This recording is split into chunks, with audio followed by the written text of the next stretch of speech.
Okay, thank you. Thank you, Michael, for having me here. Well, I'm going to start with how many of you are thinking of having an addition to your house? Okay, everybody. Okay, good. So I know what way to go. So you're looking at both options. Okay. Additions or rebuild, like what works out to be more practical in terms Right. of cost, money, taxes, Yeah. long term, and the resale value. Okay, good. Like everybody else. Okay. And you want it cheap and fast. Well, right? Yeah. Yeah, why not? Well, he said long term, so define fast, right?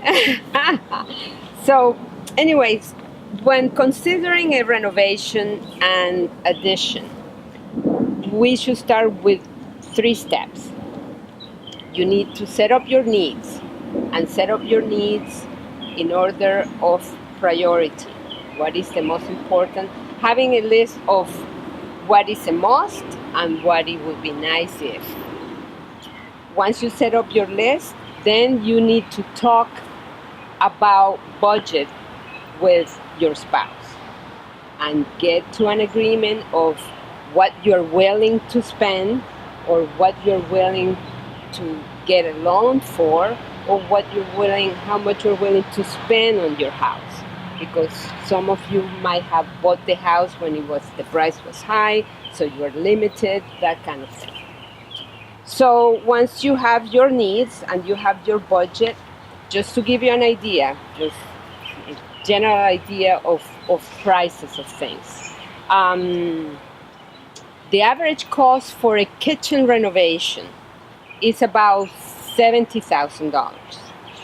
And that is, kitchen cabinets, new plumbing, new electricals. You're stripping everything or you're putting an addition, but the kitchen per se with appliances and everything is about an average of $70,000, depending on how, if you're having high-end appliances or middle range, then it can go lower or higher. Okay, I'm out. Nice meeting you. Yeah. You can have the name. So, What if you have existing appliances, but let's say you wanted to do only cabinetry and countertops? then so you're planning to keep everything in the same place, you're just planning to replace the cabinets? Update, yeah. Modernize, update. Well, that depends on the cabinets you pick and on the size of your kitchen, but I would say $15,000 on cabinets, and figure depending on the countertops you're going to use, you should figure between $10,000 and $15,000 for the countertops. So, okay, so once you have, another example of budget.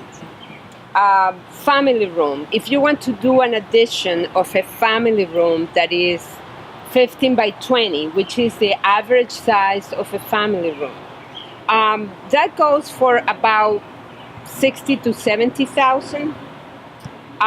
If you want to do the family room with a full basement, that's something very important. A lot of people think that doing a basement, oh no, that would be too much money. Well, if you're spending, let's say $70,000 on an addition to the family room, you only need $8,000 to $10,000 more, and you get yourself a new room in the basement. No columns, nice and clean, can be used for a rec room, for a movie theater thing. Exactly. No, directly. So when you do the addition, that's the moment to do the full basement. Now, is that restricted to the type of house? Colonial, square level, Victorian, that sort of thing? No, in general, if you're planning to do an addition, a bump out 15 by 20 for a family room, let's say, it only takes $8,000 to $10,000 to do a full basement under that.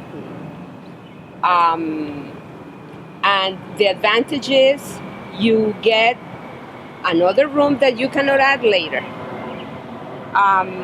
You can finish it later, but it's there. It's bonus space because tax-wise, it's just $200 more a year, so it's worth it. And you maintain the temperature of the floor of that room the same temperature as the rest of the house. Because when people do crawl space to save money, they spend that much money that they thought they saved in energy trying to keep that room warm. So it's definitely worth it. If you have a ranch and you want to add a second floor and completely renovate the first floor, that is an average of $250,000. Why? Sounds like a lot of money, but when you add the second floor to a ranch and you completely renovate the first floor, you're getting a new house with a great basement because it's the full footprint of the house. So that's the average, if without making an addition or a bump out or anything. It's an average of $250,000. So anyway, so now you have an idea of what things cost, more or less. You have discussed with your spouse the budget. You have your list of needs. Then the next step is you call 3 architects. You call 3 architects, local architects, that have been recommended by friends, neighbors. You have done your research in Google, House, all those places. What's the average fees of an architect you're looking at for consulting? There is no, for the consultation, some architects do free consultation. In that case, is 45 minutes, not much information. Other architects do the consultation by the hour, and it depends on I do my consultation, I charge $150. And so that's the hour? Yes. Okay. And then I credit that fee if we work together at the first phase of the design. In any case, another thing that is very helpful before you call the architects for the consultation is to go to House. I don't know if you're familiar, you've heard of that website. House is now like the place, the website to go to get prepared for ideas, inspirational photographs that, you can start getting an idea what you would like to your kitchen to be, or your bathroom, or the front of your house. So have some photos ready so you have an idea also what you would like these new spaces to look like. Is it House or Houses? House is Houzz. Okay, so then you call the 3 architects and you are at the consultation. So you need to give this architect give your needs and your budget, the homework that you did, and show the pictures that you would like the spaces to look like. And then you're going to ask for ideas. You're going to say, okay, here is my house, and I have this problem with this kitchen that I want for Thanksgiving, that, when I'm cooking, I see my family, the rest of the people at my party. I want to see what the kids are doing, what program they're watching on TV. So what do you recommend? What are your ideas? So you let the architect talk. Don't say to them, oh, I want to do this. No, let them talk. You are giving them the ideas, or I'm sorry, not the ideas, your needs, and you're telling them your problem. We as architects were problem solvers. So the architect should be able to tell you, okay, you have this problem. Okay, I think this is the best way to solve this problem, to do this. After that, you're going to ask, how much do you think this is going to cost me? The architect should be able to tell you a range. And then you're going to say, no, like our friend here said, I'm out. No good. That's too expensive. Okay, so what are my options? What else can you do for me? If sometimes I've had at consultations clients that tell me, okay, I want to do a bump out here to do this. I want to enlarge the kitchen, go out this way. And then when I tell them the budget, they're like, that's impossible. But then sometimes what we realize that all it needs is to reconfigure the space that they have. And with that, they save a ton of money, and they don't need an addition, but just a reconfiguration. One typical problem that people have is for Thanksgiving, their dining room is too small. They want to enlarge the kitchen too, and but their budget doesn't allow. And when I go to their living room, I say the living room is a large space, sunny, pleasant, and I say, so how often do you use the living room? Oh, never. So one client once told me, I use my living room for time out for my kids because nobody goes there. So living rooms are disappearing because people don't live formally anymore. Cost of construction is very expensive, very high. So what we're doing nowadays is making every single inch of a house usable.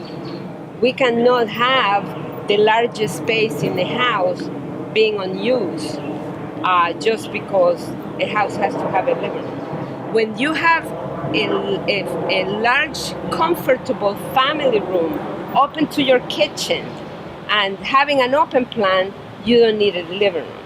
So living rooms are disappearing.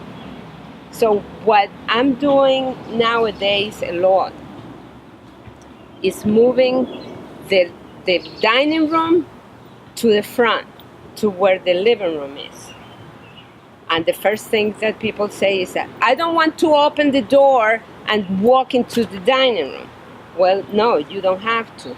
We create some kind of definition with architectural elements, drop beams, columns, a large archway, low wall with columns, something that gives character but still open and defines the space. And then where the kitchen and the dining room are, then that all becomes the big kitchen. And then we just have to do a bump out for the family room, and it's $80,000, not $150,000 if we were going to do the others. So keep that in mind. Be open to changes, new ideas, and you'll do fine. So so you are at the consultation with the architect. You ask for the budget, for options, and the most important thing you need to know: zoning. Zoning is every town has their own regulations, and you need, when I said call local architects, it's because you need an architect that is completely familiar and knows the ordinance of your town by heart, because you need to know the regulations, the idiosyncrasy. If you need a variance, how hard that variance is going to be. Does everybody know what a variance is? A variance is a break in the regulations, in the zoning regulations that the town has, that you're going to ask if you can break that, because... Could you give an example? Yes. For instance, you need to do an addition in the rear, but your house is too close to the rear property line. So when you need 10 feet away from the property line. And then you need to keep 30 feet of rear yard. And when you do the 10 feet, that is what you need, you encroach into the 30 feet. So you need a variance. And for a variance, you need to go in front of the board, apply and explain why they should let you do that when nobody else can. So that's why it's important right from the start to find out if what you want to do is doable according to the ordinance. Because if you don't want to go through the hassle, then you need plan B and look for another way to do what you need to do. And that's why it's important to know right from the start, so then your architect knows how to approach that kind of problem. Also, there are different types of variances. There are easy variances, and there are hard variances, and then there is a it's not going to happen variance. And the easy variances usually for corner properties, we're encroaching into the setbacks. Corner properties usually somewhere are encroaching into a setback if we want to do an addition. That's an easy variance. If you don't go, crazy with requesting something.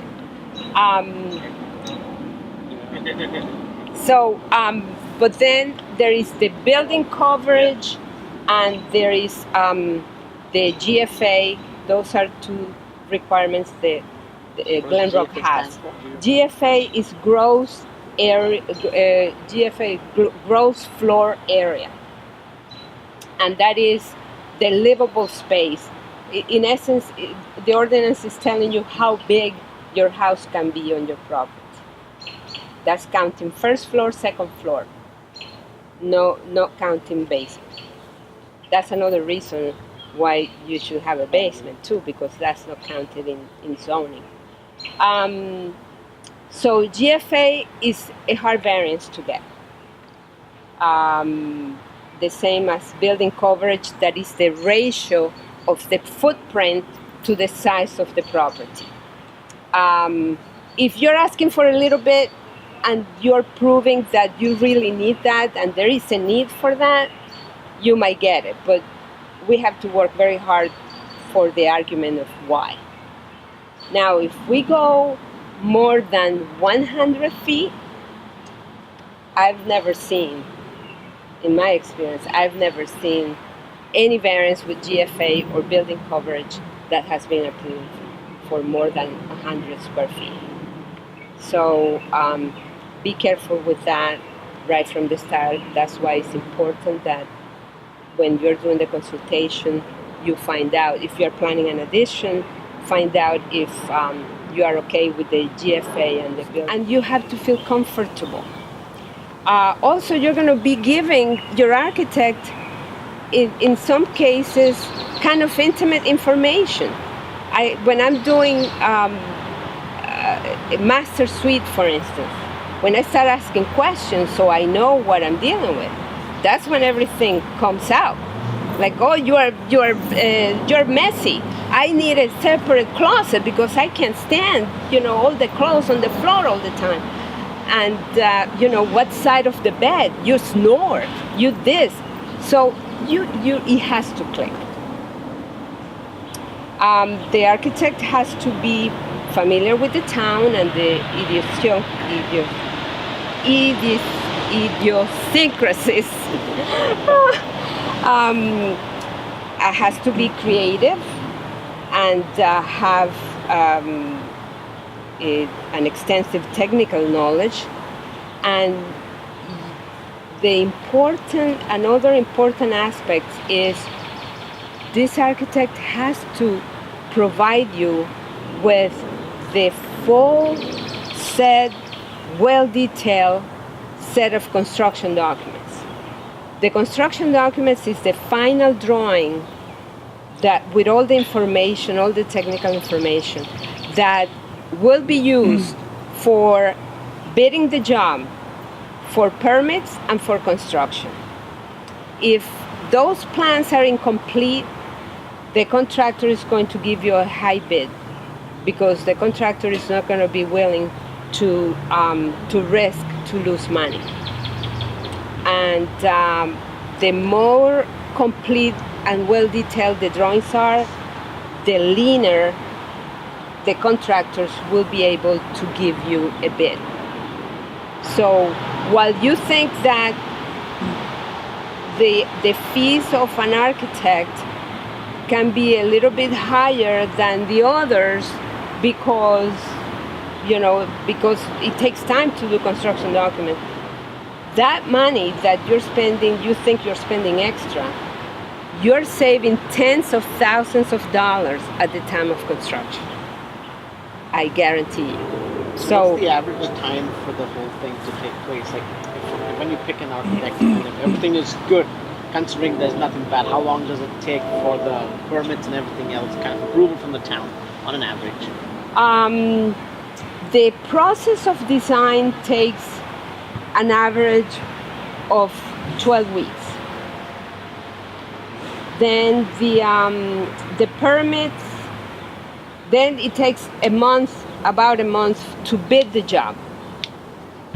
And depending on how quick you are at making decisions for decide the contractor. And then the town takes an average of, I would say, 4 weeks for permits. About the documents which the architect gives us, Mhm. as a homeowner, we're not very knowledgeable about how detailed those are. So do we compare the documents with the other architects? Like what's the criteria to say that okay, this is detailed and money well spent? Yes. You ask the architect if you can see construction documents that he has produced. Also, when the architect Usually gives the you... homeowner doesn't see them? I'm sorry? Usually the homeowner doesn't see the documents? Oh, yes. do, But okay. if you want to have an idea before you hire the architect to see, how the drawings, how detailed drawings are, you can ask the architect, can I see a set of working drawings of a similar nature to my project? And you should be able to see them. Or we can send the PDF, anybody can send it to you. I guess what Kunal is asking is that, so we're looking at those drawings and comparing one drawing to another. Oh. Yeah. What should we look at as telltale signs, like plumbing details, electrical? Yes. Yeah, I mean, as a homeowner, we're not sure Right. what is detailed, Right. Even a simple drawing might look detailed to me, but I is know. it? Yes. That you don't know much. When we deliver drawings, we walk you through and explain to you. But the ones that know are the contractors, how complete those drawings are. So when you're bidding the job, if it's a big difference in price, like a huge difference of $50,000, $80,000 between the contractors, And is what the because the estimate. plans are not very well detailed. Yeah. So that's why it's difference important. between the estimate which the architect gave us versus the contractor's bid. No, between the contractors Okay. with the same set of drawings. If you have a large difference, it's because the construction documents are not very well detailed. Yeah. Will the construction documents detail things like material and things as well? Yes. Okay. So the complete set of construction documents include the zoning information, that is the plot plan or the survey indicating what is being done, with all the zoning calculations, all the zoning charts. The architectural drawings, that is floor plans and elevations and sections. The structural drawings, that is framing. The electrical drawings, location of the type of lighting, interior and exterior, location of switches and outlets, and fire safety, smoke detectors, carbon monoxide detectors, heat detectors, and plumbing, with all the plumbing riser diagrams with all the sizes and everything, and a chart that indicates room by room what goes on the walls, on the floors, and in the ceiling. Okay, so Would all these of them be separate drawings, or would everything be in one drawing? It's like no, plumbing, no, it's so it'd be like plumbing it's, drawing, electric yeah. drawing. So an average Different layers number that I of would wanna sheets. put it. Yeah, an average number of sheets is 10. Okay. 10 sheets. So, okay. So it's so we cover the timing of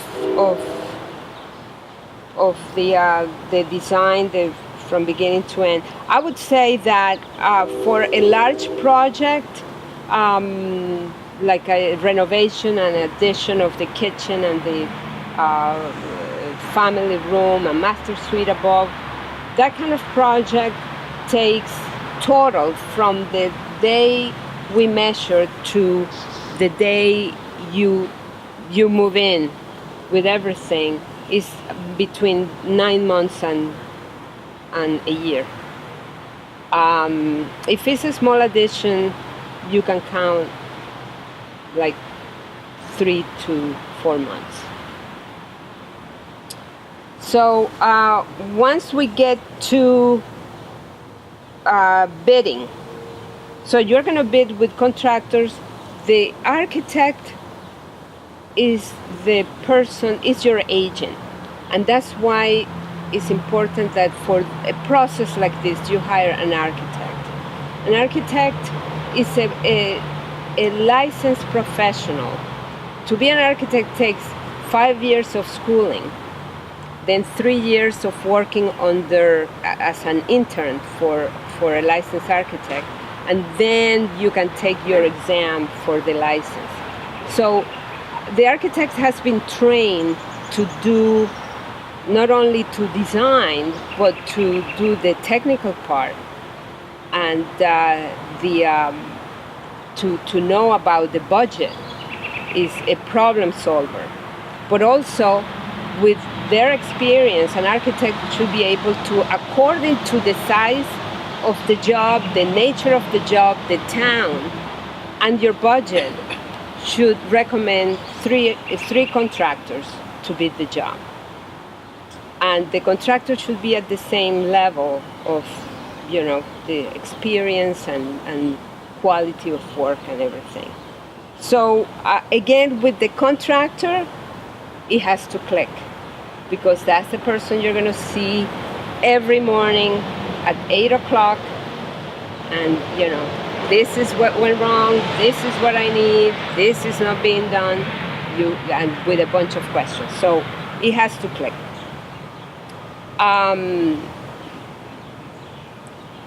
In order to have a successful project completed, number one, trust your architect and stick to the plans. The plans, you have been planning this for months, and you have taken the time to think about it, to discuss it with your spouse. Your architect has guided you. And so, what you have there, trust your architect and stick to it.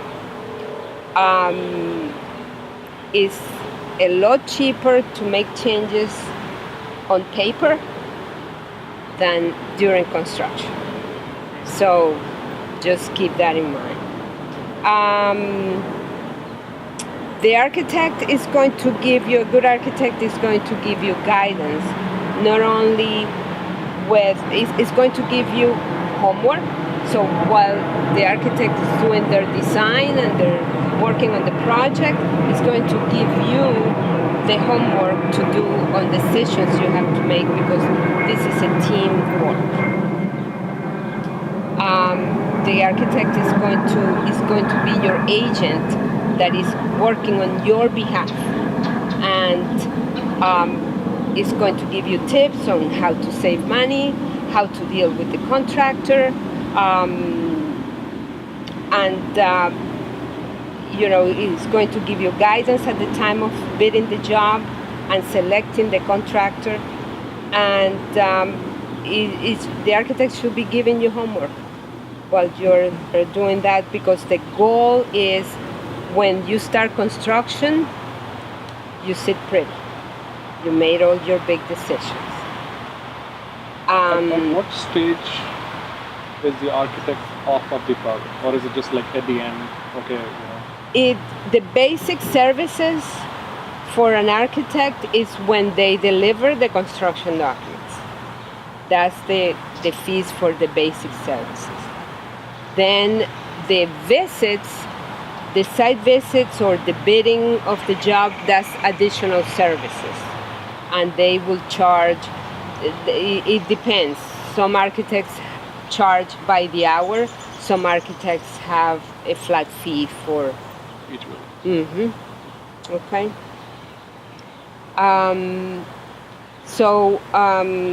What else? Oh, the law of the triangle. Just keep this in mind at the time of going through construction and even doing the bidding to select your contractor. There is in construction, there is a triangle that is cost, time, and quality. That keeps the triangle in balance.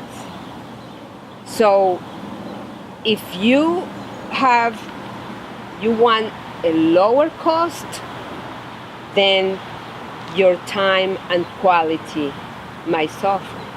You might say, well, I don't want to compromise on the quality.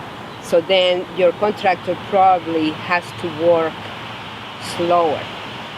It's maybe you're having a low price because this is a small contractor and he doesn't have much overhead, so he's doing the work himself.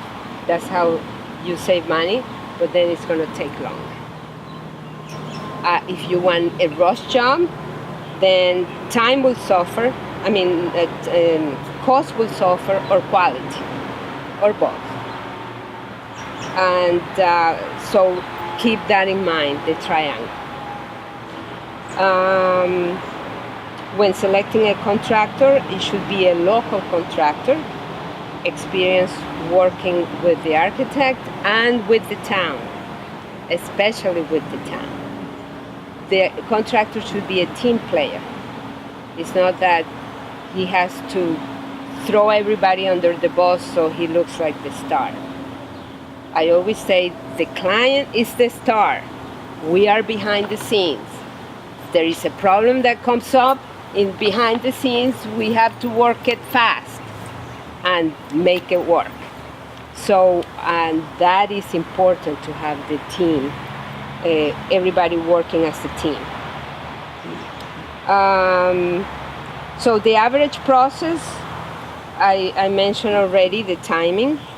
And I would say I always tell my clients jokingly when I deliver the plans, just make sure before you start construction, you reconcile your differences, because it doesn't get any better than that. So that's pretty much what I have for tonight. If anybody has questions. Thank you. One question in terms of tax, how does it affect the tax and how much you grow? What affects the tax most? Like if you go for a family room or a kitchen or a bathroom, which of them add up to the tax? The way they tax is the highest rate is your first floor. Whatever you do on the first floor is a higher rate. Of course, if you put an addition, it's higher than if you do a renovation. But every room on the first floor is higher tax. And then the second floor is second. And then the lowest is the basement. So that's a general rule of thumb. So that's why when people tell me, I would like to have my laundry room next to my kitchen because I'm always on the first floor. I recommend having it on the second floor. Why? Because the laundry is generated in the bedrooms and they end up in the bedroom. Second, the tax is lower if you have your laundry room on the second floor than on the first floor. First floor is prime space. But does it matter if it's like even on the first floor, if it's a bathroom or kitchen or some other addition? Do these factors come in when talking about taxes? No, it matters the area of your first floor. So on a split level, where do you put the first floor? Is it the place where you enter in from, or the garage? The main level. So the main level okay. is the first What floor. is the main level? Where the kitchen and the dining that's the room. main Where your front door is your living room. That's So your you main. have two first floors. Which one do you call the first? In splits, we call it lower level where the garage is, main level where the kitchen and living room, and then bedroom level, and then we add the upper level that is above the main. Is there a modernizing the house. So maybe, not changing the overall footprint, but, Right. restructuring things, renovating, but maybe the same amount of bathrooms, same bedroom count. So when updating the house, are you necessarily increasing the value of the home? Oh yes. Yes. Okay. Therefore, your taxes go up. Right. Yeah. Is there a method of trying to anticipate how much more value the value of the home, how much it would go up based upon what you've spent? Not necessarily. Maybe a realtor knows. I can send you actually a grid. There's a valuation company in New Jersey called the Auto Valuation Company. And every year they publish the market value for a whole bunch of different updates. Okay. And one of them is a kitchen remodel versus a renovation, a bathroom update, that sort of thing. So I can email it to you. Sure. Also, for taxes, I recommend once we have the preliminary drawings to make an appointment with the tax assessor. Yeah. Is there a myth that interior work, renovation, addition, whatever, interior doesn't add as much to your taxes as it does exterior? I've heard people say that interior work, as long as you're not changing as you're renovating, interior doesn't change much to your It taxes. doesn't change much, except for the kitchen. In the kitchen, what they count is the appliances. Believe it or not, the type of appliances, the countertops, the finishes. And they also, in a family room, if you convert, let's say, 2 rooms into a family room, if you add a fireplace, your taxes go up like crazy because they're taxing the fireplace. How much? Person in Glen Rock. So tell me, what's the secret? Tell me the secret. What's the equation here? It's like, can't say it. You could have given a discount for that. Tell them I'll give you a discount. Right. His is 0, the rest of it is ours. That's how it You works. can say, no, it varies. So you said if you add a fireplace, your taxes go up. If you remove a fireplace, your taxes go down. Taxes never go down. It should, yeah. They never go down. I They don't never think go so. Never down. goes down. But I wouldn't give my fireplace away. I love it. So anybody else? Any question? Come on, We're Paul. still deciding if a renovation. I know is you've been better thinking or- about this for a while. Like, is this a good comparison that its renovation might I think be you heard the cost not and you're as like, good oh as boy. just completely getting rid of the housing? That depends on. This is another thing I forgot to mention. With the budget, the more you work with what you have, the better off you are with your budget. So if you think that you have your footprint, but you're completely renovating the first floor, but then you want a layout that is against the structure of the house. So we have to restructure the whole thing. It's not going to be cheaper than just if you're going to do a bump out for a family room, and then it's 70,000-80,000 up. And it might result that by not doing an addition, we have to reconfigure, and then you end up spending $100,000, and your house is not any bigger.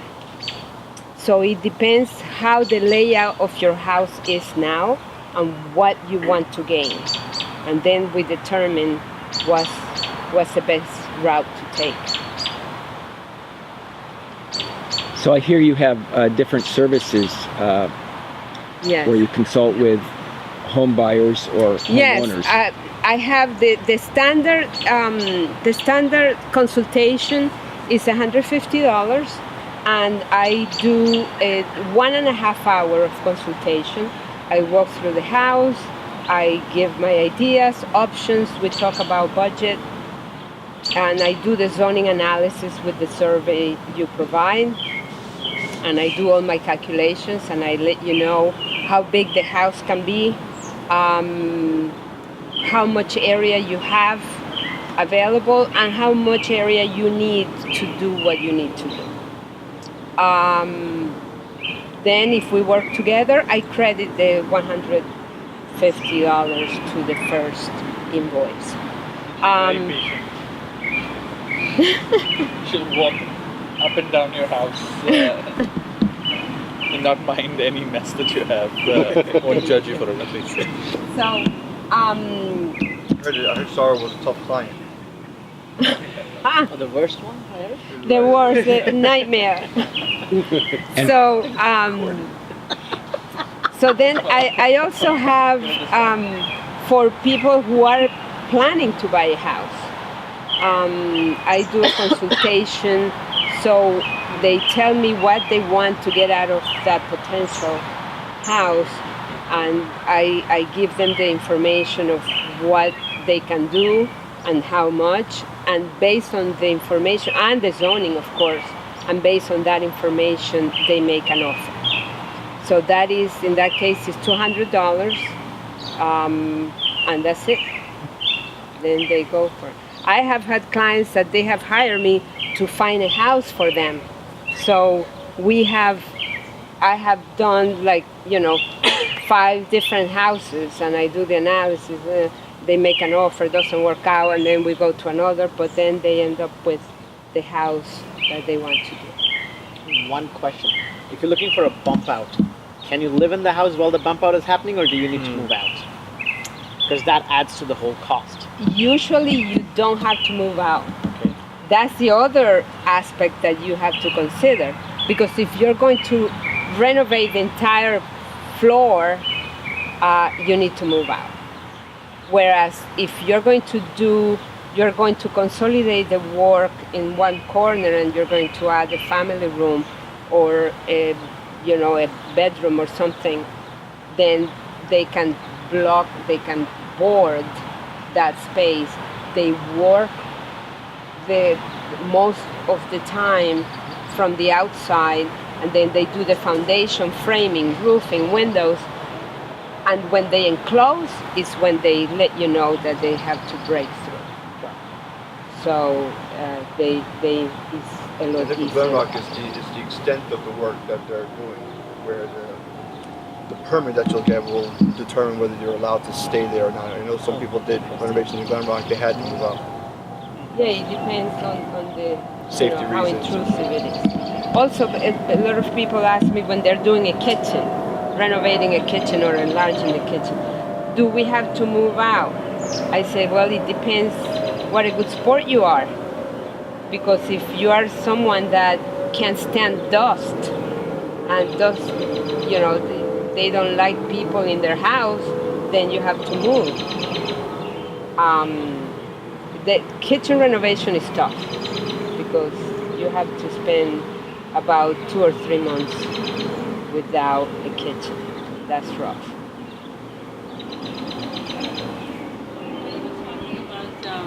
making a basement while doing some construction, did you mean making a basement only under the part that you're extending, or could you also make the basement under the existing house which doesn't have a basement?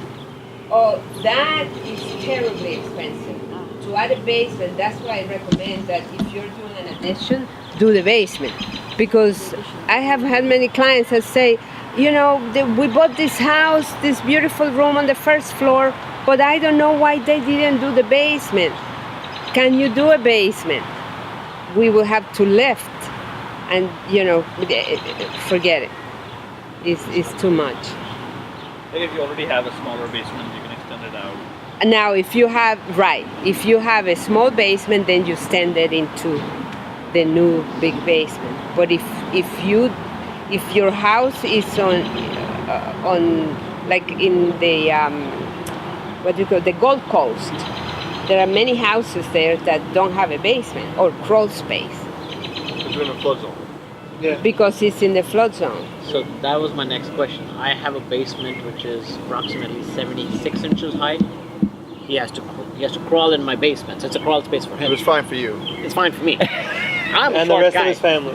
Yeah, I'm fine. Oh, gee. The happiest is my 2-year-old. But when we go for an extension, do we have a restriction of how deep we can dig because of the zone, or No. we can go deeper? The basement is, that's what I'm saying. Basement is great because nowadays, especially when we're doing the typical family room addition, if your basement is only 7 feet, we can step down Nice. and dig deeper and give you an 8-foot ceiling if you want. That is if you are not in the flood zone. But But wouldn't the French drains and all the drains around it help in that case too? no, that's a different thing. If you're in the flood zone, there are separate regulations. And but if it's the regular area, we can dig deeper. Oh, you can. But wouldn't you have to support the walls and then you have Yeah, to we figure have out a special how deep you can way go and to then figure out do the it. concrete, break the whole thing out. But usually all we have to do is go like 1.5 or 2 feet deeper. So we create like a second foundation to go lower than the Nice. footing. Xiomara, are you saying that is for the extension, or are you saying The for the extending- existing the space? existing one. Existing No, space, for maybe the not extending one you cannot go deeper, right? For the extend. I'm sorry, I misunderstood. The existing basement, whatever it is, You can move it is. Right. For the new one you The can. new one is that can go deep. Oh, because the existing one I know you need to put support walls and then Oh you yeah, need to dig deeper and It's forget I it. mean, anything's doable. It's going to be terribly expensive. And what you said Yeah. before, you It's basically, structurally unstable. like Sandy, you're supporting houses, Yeah. lifting them up, and rebuilding underneath that, and then putting structure. That's back in place, exactly it. Mhm. right. Which is buying another house. That's Right. I have a multi-part question. So this may be for both yourselves and Michael. A lot of houses around here, including mine, are very, very old, right? Built in the 20s and 30s. What do you see as most people doing if they have a house like that? Are they redoing their kitchens? Or are they, for example, mine's a 3-bedroom. Are they trying to put it on an addition to make it a 4-bedroom to make it more appealing for the market and usable for your house as your family grows? Glen Rock, obviously, pretty hot market. 4-bedroom, much better than a 3-bedroom. What do you see, both of you guys, I guess, from an architectural perspective? What are people doing? What kind of trends are they doing? And then also from the real estate perspective also. Should I go first? Please. Both. They're doing a renovation of the kitchen and putting a master suite as the 4th bedroom. The trend is looking for open plan for the kitchen, and when I say open plan, is the kitchen open to the family room, and having the breakfast area, kitchen, and family room. Living rooms, as I said before, are disappearing, and Kitchens, most people doing islands in the kitchen? yes, that it's so popular that at this point I don't even ask because I know that's what it is.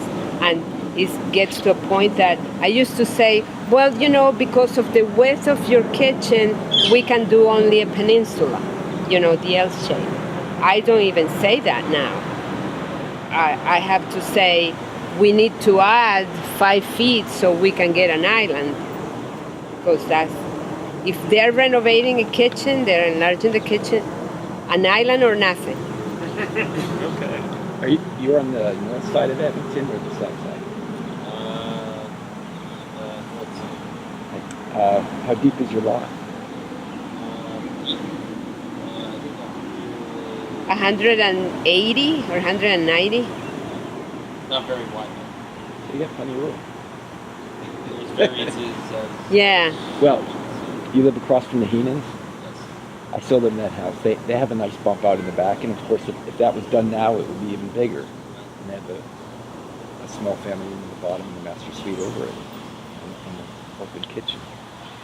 When people come to Glenrock, what do they, if they had an option, what are they telling you what they would rather have? A newer, updated kitchen, or like a 4-bedroom versus a 3-bedroom? Ooh, Scott, are you trying to sell or are you trying to stay? No, I'm trying to. I'm staying. My point is, sometimes you can't do both projects, right? Sometimes you want to do the project what's best for you, but you also want to figure out what's best, what's worthwhile to do in the end, right?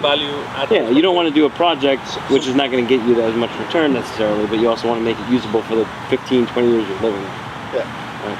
I mean, my personal opinion, and I've been in real estate, but not a realtor, right, is you do what's best. I think a ton of us are going to be here throughout the school system, me a decade, 15 years, 20 years, who knows? Sure. And you do the renovations because you're going to live in there for 20 years, right? You do the addition if you can, which is going to be more expensive as well. You kind of budget both, unless you're planning to sell. There's 2 reasons to renovate or add an addition. It's for your well-being, your family's well-being, because you're going to be there, or you're trying to sell. When you're trying to sell, you do it minimally, maybe a little renovation inside, probably wouldn't do addition, do it just enough so that it appeals to the Glenrock market. In a hot market like this, you probably don't even need to do much renovation. There's a huge difference, though, in the Glenrock market between a 3-bedroom and a 4-bedroom. Right, but functionally, you can use a 4-bedroom, right? Budget it and do it. It doesn't have to be immediate, but you're going to use it for your own family for the next 5, 10, 15 years. And so your long-term investment will pay off. Yeah. Don't worry about the selling it 15, 20 years from now. That's just like the stock market. Hopefully, it's going to be higher than where it is now, and you will recoup your money. Also, I think, Michael, we spoke about it on the 4th of July. You had mentioned something, I think it's just sort of statistic, but you'd mentioned, how much money you can expect to get. Because I was asking the same question as to, if I do these things, how much value am I adding? Right. Like, if I had to sell which next is more year. short term, right? Which is more short term. More short term. And, I mean, I was expecting, hey, I'm adding this thing, I'm going to add value, I'm going to recoup it, even in a short term. And again, I don't want to paraphrase you correctly, but I think you were saying that short term you actually won't, because of commissions. but let's say you throw in $100,000 into renovation or an addition, round figure, right? In 10 years from now, you should have recouped that money. If the market did, right? If there's World War III and other things, elections, etc., you may not, right? But you're expecting to get dollar for dollar. You got to remember you're taking part of that out for yourself. Absolutely. Your depreciation of that renovation over that 10-year period. And you're enjoying it as well. Yeah, exactly. Like if I put $100,000 in there, I better get this $100,000 We've been answering this question for you. You should give us your let me put another question on this one. Okay. Like they say, if you buy a house, if you sell it before 7 years, you don't get an ROI for it. Like the math doesn't work out for 7 years. You need to keep a house for minimum 7 years to break even the cost of the buying, the closing costs and everything else, to kind of be a no profit, no loss. If you sell before 7 years, you make, if the market's kind of stable, it doesn't jump too much, then you are kind of no profit, no loss. You enjoy. Break even, yeah. Yeah, you break even and you move out. Right. So considering these points, you never know where the job might take you. You might get a lucrative offer, you might move out of town. Is there a break-even point where you say, I would choose a rebuild over a renovation, or a renovation over a rebuild? Is there a break-even point that this is the time period you should stay for the value of money to kind of come back to you? You break even? Is there kind of a math on this one? I haven't heard 7 years. Usually I hear 3 to 5. Yeah, that's what I've heard. 5. Yeah. Yeah. But there's so many different kinds of renovations, so many different kinds of budgets. I mean, Depending on mortgage rates as well. I was going to say If you have an arm versus fixed. it has a lot to do with the mortgage rates Right. and the home equity loan rate. Like now, money, like the client said, money is cheap, so they want to do full blast because you don't know. Do it, guys. and Yeah, I'm coming. Yeah, am I blocking you? My car some is- projects are very expensive. No, he's just across the street. Oh yeah. So it's really a project by project basis. Yeah. But I just go back to this question though. In terms of people coming, and I know it's different. What's the hot demand right now? Is it like updated kitchen? Is it 4 bedrooms? Anything in Glen Rock that's like hot demand. Yeah, That's- seriously. Yeah. The shack on the corner. Yeah, the inventory really, I've never seen it lower than it is Okay. now. You're part of the group, right? yeah. I would say what's been the trend for the past 10 years rather than just what's the market right now. What has been the most Yeah. common ask for the last 10 years for you? Has it been the kitchens? Has it been more bedrooms? Or has it been more open space? Because right now the market changes. Like she's saying islands are the biggest thing right now. It could be the wall paneling of the 70s right now. It's kitchens, master bedrooms, and open concept. That's what everybody says. What are your thoughts on getting an old property, raising it, building from scratch? Does that happen often? It does. I can tell you about 4 of them around my house. That's right. You can vouch for it. He can vouch for that. A lot of them happen. Yeah. You pay- Marston, Southeast area, there's a lot of houses. Near Woodvale, near Elmwood, there are like 3 houses on one street which are going down and they're coming up. Near Coleman, there are a bunch of houses going down. 2 houses on Delmar, one on Hillman. I mean, it's endless in the southeast area. that actually, I mean, and I think you even posted about this, but that does seem to be very, very prevalent. If the lot size is big enough, a lot of houses being bought for like whatever 400, 500 grand, Yeah, that's the and becoming $1 million property. Yeah, the house in front of me sold for 1.4, right? 4.1 is what it's 410 is what it sold for, 440, and then it got rebuilt and sold for 1.4. Yeah. So actually, I don't know if your neighbor does that. Does your taxes go up? No. No. Okay. So even though the taxes around you, like Theoretically, the they should go down because now my house is Long expensive. long term, long term, if a whole neighborhood changed, That's pretty much where. there's a possibility that it could go up, but it would be a long term thing. Okay. Pretty much, right? So depending on what you add, what type of house you're looking for, you may end up buying a house or buying the property for 400 and then building a house for 300. Would you really go through that 700 or would you buy a house for 700, right? So it's There's something to be said about, you're doing it yourself. You're picking out everything Yeah. you want, Mhm. right? But you're still going through that process and the headache of dealing with construction versus yeah. walking into a house and Yeah. you don't have to do anything maybe for 10 years, right? But it's not exactly what you want. Knowing someone, And I think Right. that's priceless. knowing, What you want. having known someone who went through that entire process just last year, I saw them. I saw them and I saw the headache that they went through. They Yeah, but like at the their end of house it- now, yeah. but it's You're saying they bought a new house? They bought an old house. They raised it, renovated it, and and it's not in Glen Rock, but in Ridgewood. And yeah, they turned it into $1 million plus. But they went through this entire process. They raised it. They picked every single little detail. Tiling, plumbing, barbecue grill, you name it. They picked everything, and I saw, how much fun plus the tension. So it's Well, like I always say construction is like having a baby. Okay? Does So it take when right? you're 2 hours? doing, timing fits right. Yeah, that's. so even the timing, It is. Because it's like you do the planning, you are all excited about the baby coming. That's when you're doing the design. Thank you for coming. Thank you. So that's when you're doing the design process, all excited, and everything. Then labor is construction, all the pain. And then when you're done, you forget about the pain and you're ready for the next one. You paint the walls every 2 hours, and then you clean up. You're talking to 8 guys here. Yeah, you're right. You don't go through any of this Well, stuff. and you do it once and you get snapped and you never do it again. You know what?